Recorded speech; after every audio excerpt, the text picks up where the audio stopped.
Assalamualaikum warahmatullahi wabarakatuh. Perkenalkan, kami dari kelompok 4. Di sini kami akan menjelaskan tentang direct shear test.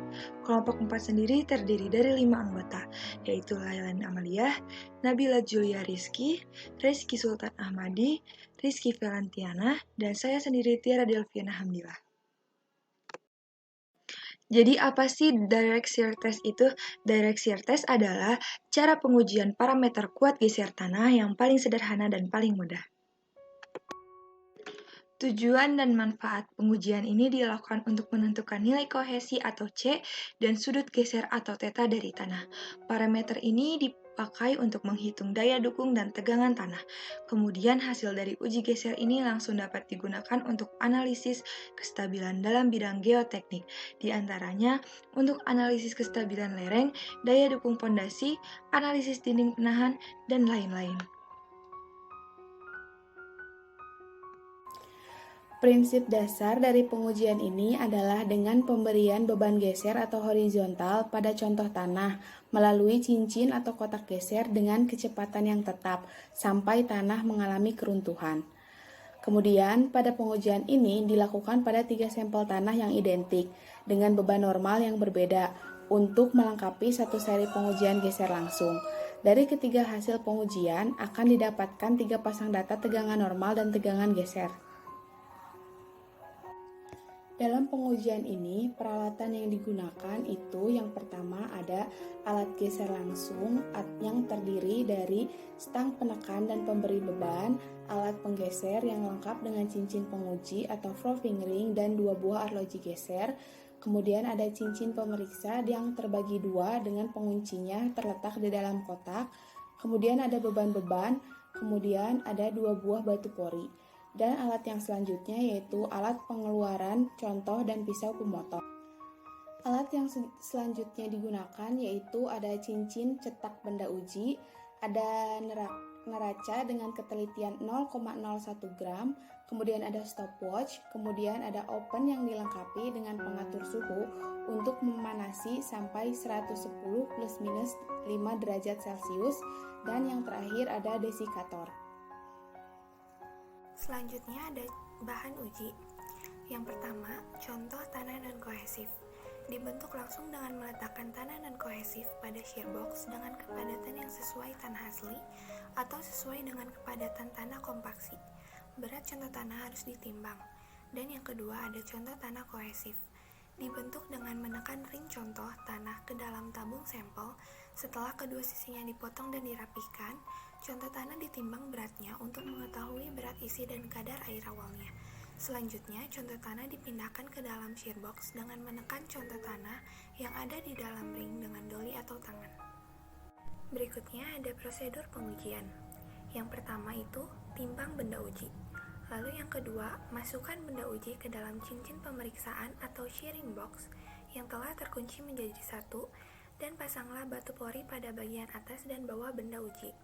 Dan yang ketiga, stang penekan dipasang vertikal untuk memberi beban normal pada benda uji dan diatur sehingga beban yang diterima oleh benda uji sama dengan benda yang diberikan pada stang tersebut.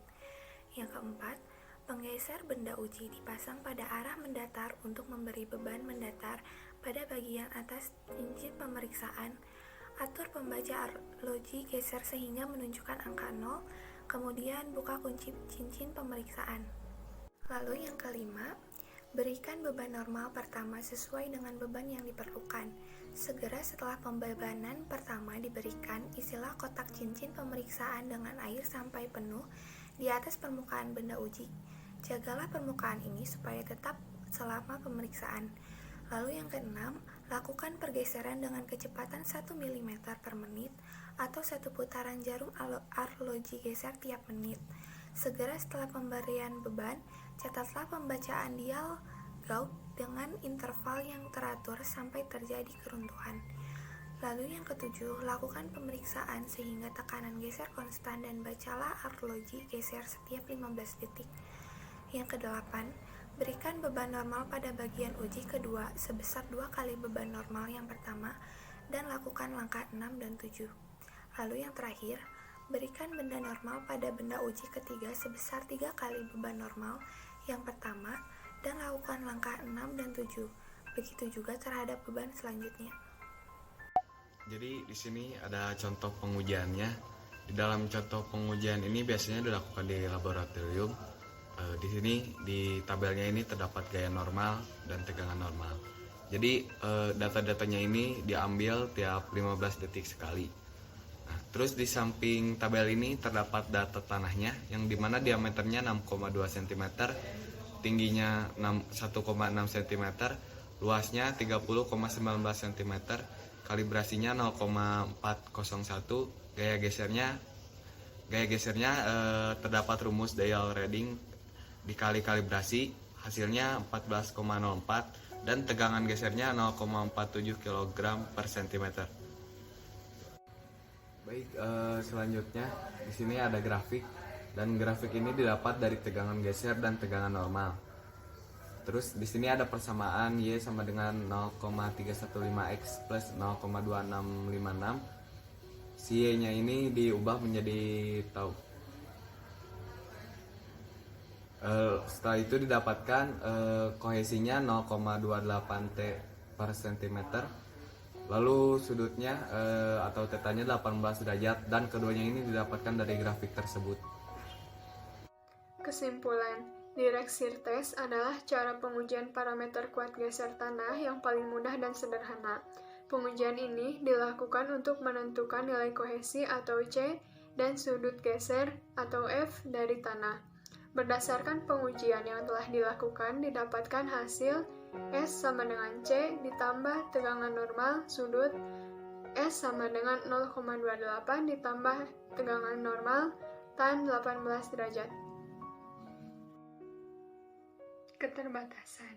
Uji geser langsung tidak dapat mengukur tekanan air pori yang timbul saat pergeseran dan tidak dapat mengontrol tegangan yang terjadi di sekeliling contoh tanah. Selain itu, keterbatasan uji geser langsung yang lain adalah karena bidang runtuh tanah ditentukan, meskipun belum tentu merupakan bidang terlemah.